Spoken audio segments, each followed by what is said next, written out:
a pudding brain that is leaking out of his ears before the mainstream media starts doing their job and covering it. Like, I don't know how many times I have to scream this into the abyss. Donald Trump is actively trying to show you, journalists, every single day that he has lost his mind, even though he really never had it. And today was another example at a cabinet meeting in which Donald Trump has showed us again and again that he doesn't know how to speak. And we are going to get into that disaster and why Donald Trump is melting down for a whole host of reasons. But before we do, if I could quickly ask you to leave a like on this video. And if you haven't already and you enjoy our channel, to hit that subscribe button because it goes a long way in supporting our work. Now, before we get into Donald Trump and the word salad that came out of his mouth, because a salad has never gone into his mouth, I want to start with who he was most upset with today. Gavin Newsom, for some reason. As a primary, but literally when you see it colored in, the entire country is red representing Republicans. So, you know, they go around, they just lie. They just lie. And everything's a big lie with them. While the other side, and the other thing I don't understand is, Christie, I looked at crime numbers in Chicago. They're through the roof. And I have a governor who stands up every day and tells us how wonderful Chicago is. It's just a lie. It's like a con job. It's like Gavin Newsom. He says how well he's doing in California, and they're doing terribly. Population's getting smaller. People are leaving. And other people are coming in, and, you know, I wouldn't say it's an even trade. Now, maybe Donald had a couple of problems with Gavin because he was making fun of Mike Johnson getting called out this morning, saying Americans know exactly who shut down the government, Trump and his MAGA lapdogs. Newsom also trolled Donald Trump by saying that Trump is exploding with rage after Gavin Newsom wins the Nobel Peace Prize. Of course, a little trolling there. Newsom also pointed out the truth that Donald Trump should be in jail for failing to protect federal officers. So Gavin's having a little fun, getting under Donald's skin. Oh no, oh Donald. These snowflakes are so pathetic. Stephen Miller was on Fox like verge of tears, wiping his eye. I'm going to cry. AOC called me bald and short. It's like, you are bald and short, and you're also Donald Trump's bitch, and that's worse. There's nothing wrong with being bald and short. George Costanza, funny guy. We liked him. Stephen Miller, not as much. Certainly as upset, though. But seriously, this administration is full of clowns, and they continue to show it every single day. Donald Trump wants you to think he's the big, strong, tough guy standing up to the crazy Antifa in Portland. But it's people in T-Rex costumes dancing and hanging out. Who's inciting crime? Donald Trump, even though he's saying the opposite. All these issues are so crazy, but we have a new one. It's called crime. We stop crime, and they allow crime. They want crime. It doesn't make sense. I think it's as ridiculous as the other things that we talk about all the time. But I've added it onto our list, a 5-letter word called crime. We stop it, and they actually incite it. These are nonsensical talking points. Don't believe it. Don't pay attention. Don't care. Call them clowns. Do not be afraid of Donald Trump. That is what he wants. He wants you staying inside. He wants you afraid in your community. That is what this is about. I made this point, and I think it's important before we get into the Trump meltdown, that Jesse Waters on his show was praising the fear in our country that has led to people self-deporting. What Jesse Waters is instructing his crowd to do is carry out political violence and intimidation so black and brown people feel scared. That is the country Donald Trump wants to build. At the same time as he's saying he's doing such a great job making people's lives better, not the case, but listen to his lie. You know, I wouldn't say it's an even trade. While the other side is focused on playing games, the Trump administration is focused on creating jobs, bringing down prices, and we've really brought them down a lot. That's the other thing. We're bringing down prices a lot. We're bringing down grocery prices, but the big thing is energy. When you bring down energy, everything comes down. And the energy prices are way down. I see we're down to about $61 now a barrel. And what gasoline's going to be, I think gasoline's going to be below $2 at some point in the pretty near future. It's very low, much lower than it was under Sleepy Joe. Okay. Grocery prices are not going down. Donald Trump says energy prices are going down. He says gas is going to be like $1. Not happening. Idiotic. But that's just what Donald Trump says. But this is not the only example of him lying about prices going down. Donald Trump got to his, I guess, favorite talking point now in healthcare and was spattling off. And he said some things or tried to say some things about healthcare. He couldn't talk, just listen. Drugs involved. it's going to have a tremendous impact. So we're going to get drug reductions of 100%. I told you 1/8 of 1% that I was proud of myself. Now you're going to get 100%, 150%, 200, 300, 400, 500%. You're going to get the biggest drug reductions that you've ever seen. And they're already, I guess they're starting to kick in, but government at the same funding levels. We're not going to do anything only good for healthcare. We're really, I think, become the party of good healthcare. And they keep using healthcare as a cudgel. They want to try and get everyone thinking about healthcare. We're the ones that are saving healthcare. It only good for healthcare. Is it something about thinking about pills that makes Donald Trump just only good, can't bad, no do? And also, who in his administration is letting him again and again and again say this 500% reduction thing? Like, are we getting paid now?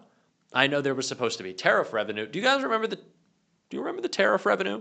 Remember when Donald Trump was talking about the tariff check? Remember the Doge check? God, that's a fucking deep cut. Remember from the beginning of this administration when all the buffoons were like, oh, we're going to get a Doge check. It's like, well, actually, no, you're just going to lose your job. Donald Trump is going to make things more expensive, and then he's going to gut your health care and double and triple your premiums. So that is not the affordability campaign I think a lot of people were promised. Maybe you should have listened to instead of being afraid of the black woman. I think Kamala, not really a scary figure, was like, hey, wouldn't it be cool if people were fed, housed, and healthy?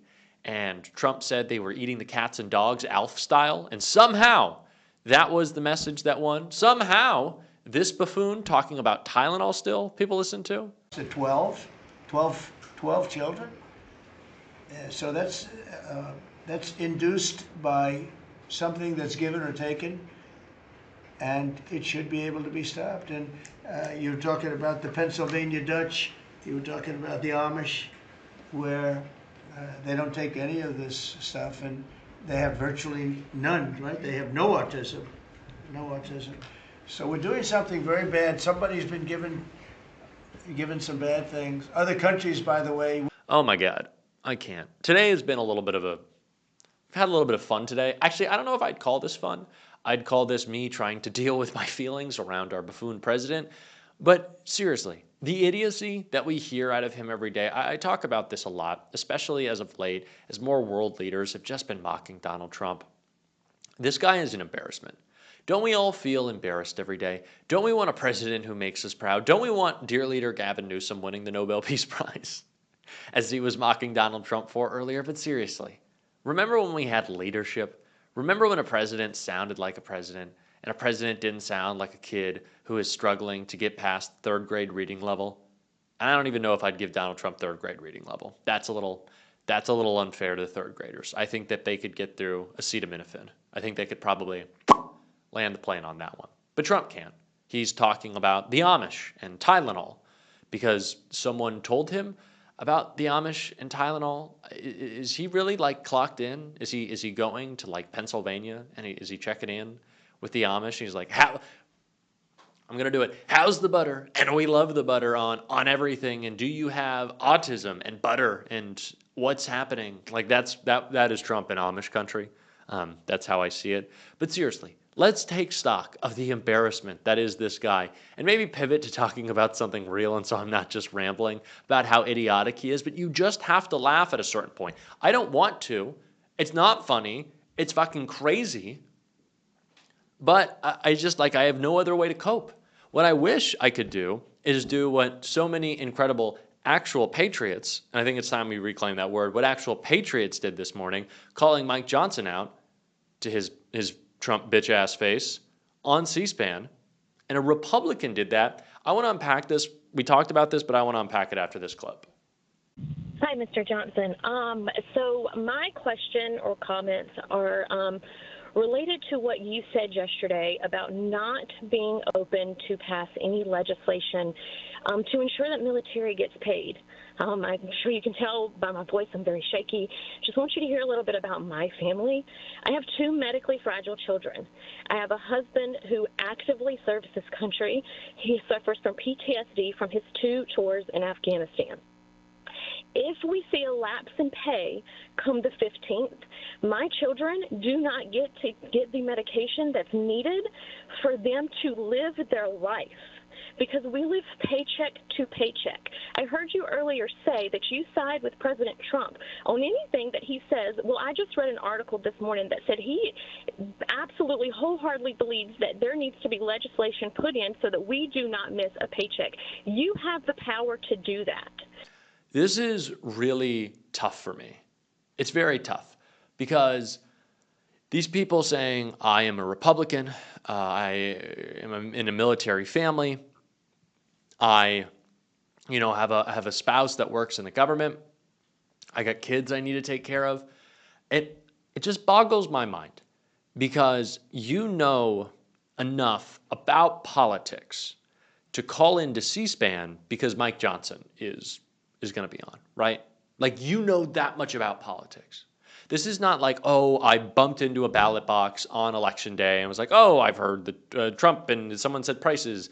Okay. And again, that person, where are you getting your news? Reevaluate. But this person, this individual, who my heart breaks for, can we do a bit of learning? Just like a little bit. MAGA's always talking about doing their research. How did you not know? What place were you coming from? Right? Did you just think, this is going to be great. I can be a racist. I can be a bigot. Trump will be back. I can be on my worst behavior. Because good friend of the show, Tim Miller, talks about this all the time. Those reports, the finance guys, right, in New York, who were saying, like, oh, I can say pussy again. I can say the R word. I can rah, rah, rah. Like I'm unlocked as a person. Yay. That was what was holding you down? You were afraid to say words that make people uncomfortable, and Donald Trump makes you feel comfortable saying words that make other people feel uncomfortable. That is kind of like the political self-actualization that you needed. And it's what I feel about a lot of these farmers. Like, Donald Trump screwed you in the first trade war. We already had a trade war with China that it made more difficult for these guys to sell their soybeans, right? China moved a lot of that production to Argentina. Now we're bailing out Argentina as farmers are struggling. But really, I think it came down to the fact that those guys got a bailout. And they said another bailout's coming, no matter what happens. So, let me be racist. Let me elect the racist. Let me elect the bigot. So it's hard for me to feel a ton of compassion. But I'm going to try because we need to. And we need to reach these people. And I'm going to do my best. But it's hard. And I'm sure you struggle with it as well because we're doing the right thing. But we got to invite these people in as much as possible. Fuck it. Marjorie Taylor Greene is attacking Donald Trump. Go for it, girl. Have a blast. We're going to keep talking about this all on this show every single day. The rants are going to be long, but sometimes they're needed. If you want to support the rants, and quite frankly, if you love the rants, and we're not going to do the Trump voice, or maybe we will, as always, you can hit that subscribe button, leave a like on this video. If you stuck around to the end, drop a blue heart in the comments. And if you want to watch me humiliate a MAGA host in Piers Morgan, click right there. It's a lot of fun. Keep on fighting. Don't let them silence you. And until next time, I'll see you soon.